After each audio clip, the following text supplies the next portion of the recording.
I've always loved this city, but the most interesting parts aren't in the center.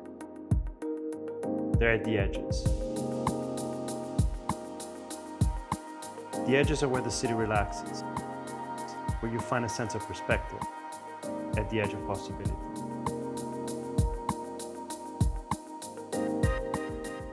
I was driving actually through unknown areas of the city, at least for me, and I was just struck by this lot because it just had that perfect view. The color of the water in front of our side is probably one of the most beautiful in Miami. I think Bay Harbor is like an undiscovered jewel in Miami. It's a little island close to everything, right behind Bal Harbor, with fantastic water views. I thought it was a great opportunity for a very luxurious, high-end living community. It was definitely the design inspiring the name of the building, Onda. It has a great movement.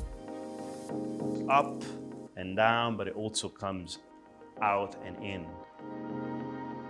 We chose to have a series of undulations that really conveyed the message of the place. That idea of the ripples in the water. Maybe it's almost like a reflection of the view. We went for the best architect, the best interior designers. We went for the best finishes, the nicest marbles, the nicest kitchens, the nicest appliances. We have an incredible level of amenities and services for a building of this size. We have a very, very generous spa and gym. We have an incredible roof deck that's overlooking the bay. A lot of space for our residents to enjoy the outdoors. Just a handful of units and a handful of residents in a very luxurious building. You know, often residential buildings here are large, but this was an intimate building of human scale.